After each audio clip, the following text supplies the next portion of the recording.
पिछले लेक्चर में हमने जो ऑपरेशंस थे सेट्स के उनके बारे में पढ़ा। अब हम कुछ रिजल्ट्स पढ़ते हैं।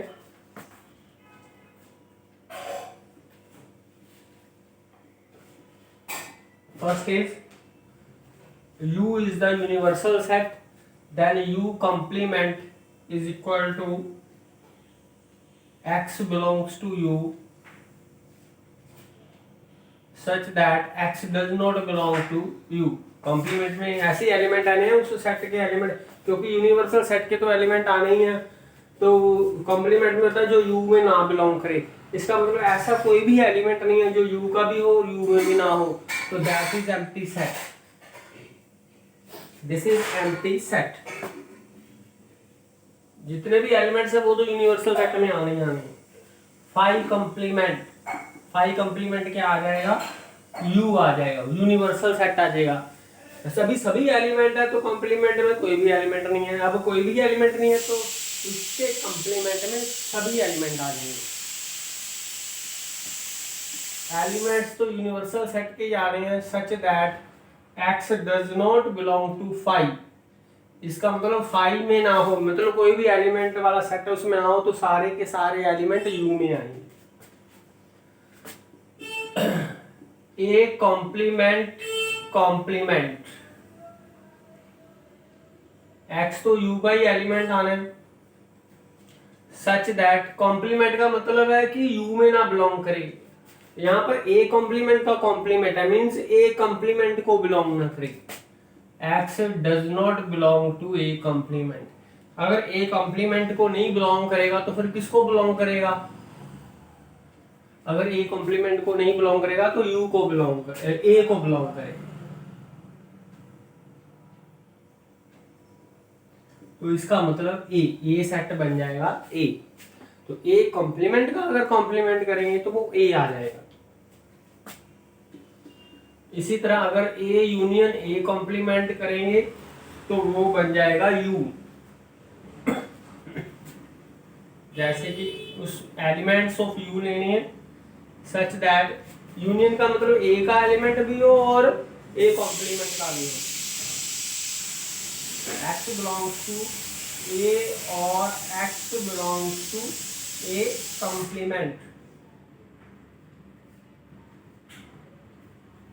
X belongs to A और का क्या मतलब है? यूनियन कर दो। ठीक है, अगर ये A है और बाहर सारा A कॉम्प्लीमेंट है, ये सारा ए कॉम्प्लीमेंट है, तो यूनियन तो U ही बनेगी ना।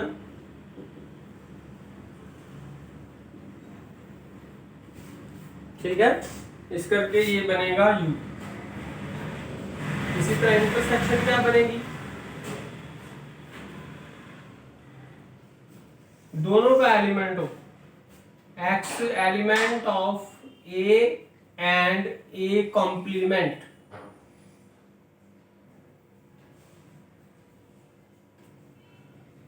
दोनों का एलिमेंट हो।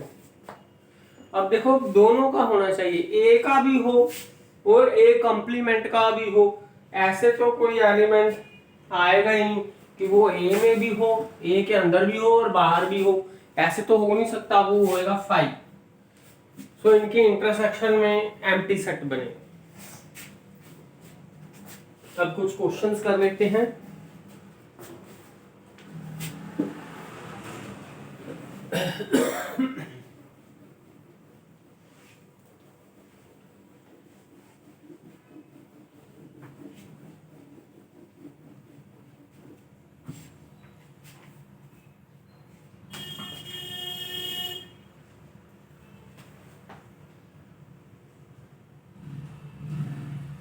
Let A is equal to 1 2 3 4 5, B is equal to 4 5 6 7 8, and C is equal to 7 8 9 10 11, and D is equal to 10, 11, 12, 13 and 14. We have to find A union D intersection B union C. A union D में कौन से elements आएंगे? दोनों को इकट्ठा कर देना है, या A का एलिमेंट हो या D का, इसका मतलब दोनों को इकट्ठा कर देना है।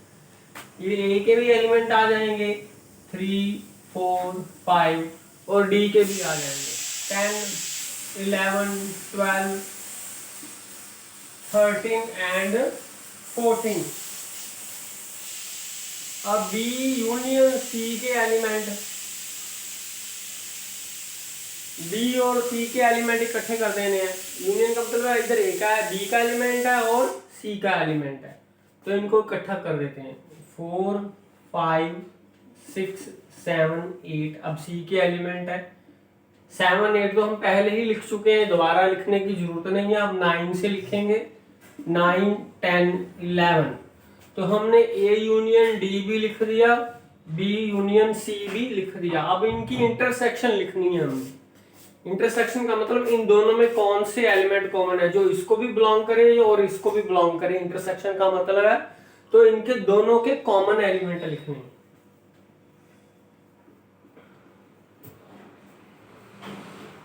तो कॉमन एलिमेंट कौन से हैं? 4, 5 उसके बाद कॉमन क्या है? 10 एंड 11। तो ये हमारा आंसर आ गया। ठीक है,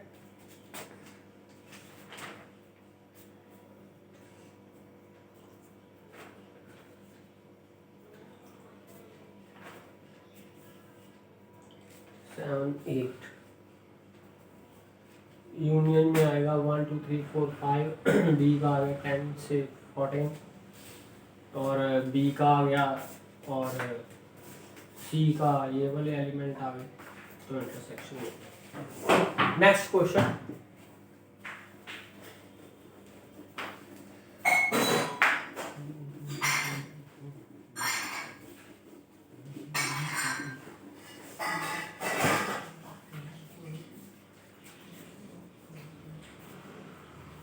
let u is equal to 1, 2, 3, 4, 5, 6, 7, 8, 9. A is the element 1, 2, 3, 4. B is the element 2, 4, 6, 8. C is the element 3, 4, 5, 6. तो what is A complement? A complement में कौन से एलिमेंट लिख रहे हैं जो कि यूनिवर्सल सेट के एलिमेंटों पर ए को बिलोंग ना करते हो। अब ए को बिलोंग नहीं करते पर यूनिवर्सल सेट के सभी एलिमेंट लिखने हमने A complement. This is A, और इसके जो आउटसाइड जितने भी एलिमेंट हैं वो है ए कॉम्प्लीमेंट। क्या है? तो ए कॉम्प्लीमेंट क्या आएगा? इसके बाहर वाले जितने भी एलिमेंट है 5, 6, 7, 8, 9 ये लिखेंगे 5, 6, 7, 8, 9। This is A complement. इसी तरह एक दूसरा क्वेश्चन और करते हैं।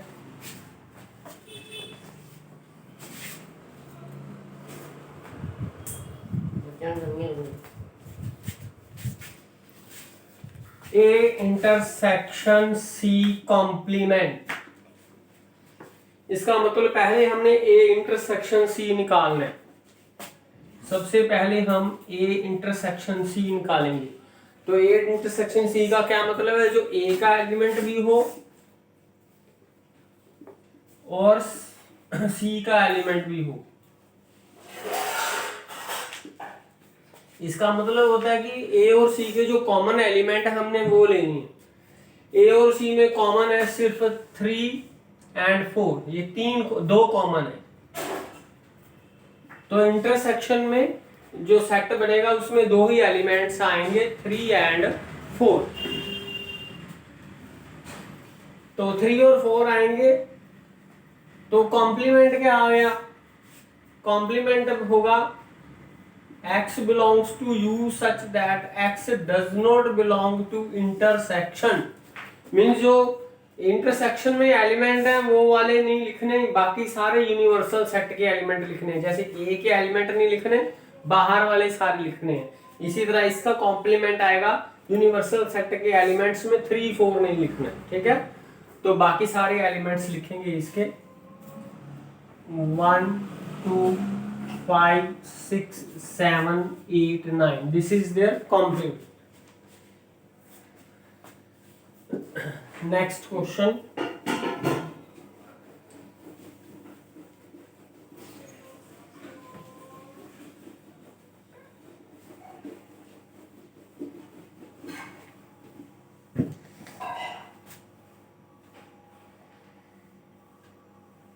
let u is equal to 1 2 3 4 5 6 7 8 9, a is 2 4 6 8 and b is equal to 2 3 5 7. Verify that A B union complement is equal to A complement intersection B complement। हमने इस result को वेरीफाई करना। तो लेफ्ट हैंड साइड के लिए अब हम इसको सॉल्व करेंगे, ठीक है। उसके लिए सबसे पहले ए यूनियन बी फाइंड करेंगे। ए यूनियन बी कैसे फाइंड करने हैं, इसमें एलिमेंट्स लेंगे, ए को बिलोंग करता है और बी को बिलोंग करता है, मतलब दोनों के एलिमेंट इकट्ठे लिख देने। 2 4 6 8, 2 तो है, 2 वाला एलिमेंट तो कॉमन ही है। उसके बाद 3 के बाद आएगा हमारे पास 4, फिर आएगा 5, फिर आएगा 6, फिर 7, फिर 8। तो हमने ए और बी दोनों के एलिमेंट्स लिख दिए। अब इसका कॉम्प्लीमेंट निकालना है। कॉम्प्लीमेंट में कौन से एलिमेंट आने हैं, जो इसको बिलोंग ना करते हो, यूनिवर्सल सेट के एलिमेंट्स लेने। तो ये एलिमेंट नहीं लिखने और बाकी सारे यू के एलिमेंट्स लिखने हैं जो यूनिवर्सल सेट है। तो इसमें 1 और 9 रह जाएगा इसके कॉम्प्लीमेंट में, 1 and 9। इसको नंबर 1 दे दूं, ये राइट है, ये लेफ्ट हैंड साइड है। अब राइट हैंड साइड को सॉल्व करते हैं। राइट हैंड साइड क्या है हमारे पास, A complement intersection B complement, इसको सॉल्व करना है, इसको हमने फाइंड करना है। तो सबसे पहले हमें ए कॉम्प्लीमेंट फाइंड करना पड़ेगा। ए कॉम्प्लीमेंट में कौन से एलिमेंट है जो ए के एलिमेंट नहीं है। ए के एलिमेंट यूनिवर्सल सेट में कौन कौन से हैं जो हमने ए के नहीं लेने हैं इस सेट में। तो 1 ले सकते हैं, 2 तो ए में है, 3 भी ले सकते हैं ए कॉम्प्लीमेंट में। अब 4 नहीं आएगा, 5 आ जाएगा, 6 नहीं आएगा, 7 आ जाएगा। अब 8 तो ए में है, ये नहीं आएगा, 9 आ जाएगा। तो जो ए के एलिमेंट नहीं है ए कॉम्प्लीमेंट में, हमने वो वाले एलिमेंट लिख लिए। अब हमने लिखना बी कॉम्प्लीमेंट का एलिमेंट। इसी तरह बी कॉम्प्लीमेंट के एलिमेंट आएंगे, यूनिवर्सल सेट के वो एलिमेंट्स आएंगे जो बी को बिलोंग नहीं करते। तो 1 आएगा, 2 नहीं आएगा, 3 भी नहीं आएगा, 4 आएगा, 5 नहीं आएगा, 6 आ जाएगा, 7 भी नहीं आएगा, 8 और 9 आ जाएगा। तो हमने ए कॉम्प्लीमेंट भी निकाल लिया, बी कॉम्प्लीमेंट भी हमने निकाल लिया। अब इसकी इंटरसेक्शन निकालनी है, ए कॉम्प्लीमेंट और बी कॉम्प्लीमेंट की इंटरसेक्शन निकालनी है। इंटरसेक्शन में क्या होता है, दो सेट्स की दोनों के जो कॉमन एलिमेंट है इंटरसेक्शन में होता है, जो ए कॉम्प्लीमेंट को भी बिलोंग करे और बी कॉम्प्लीमेंट को भी बिलोंग करे, वो एलिमेंट लेना है। पर वो वही होता है जो कॉमन होता है इनका, जो ए कॉम्प्लीमेंट को भी बिलोंग करता है और बी कॉम्प्लीमेंट को भी। तो इसके जो कॉमन एलिमेंट्स हैं वो ले लेने हैं। 1 is the common element, 1 3 is not common, 5 is not common, 7 is not common, 9 is common. तो ये आ गया हमारे पास, इसकी इंटरसेक्शन 1 9 आ गई। तो हम दोनों रिजल्ट से देखते हैं कि जो लेफ्ट हैंड साइड है ये भी 1 9 आ गई और राइट हैंड साइड है वो भी 1 9 आ गई और दोनों इक्वल आ गई। Therefore, A union B complement is equal to A complement intersection B complement. Thank you.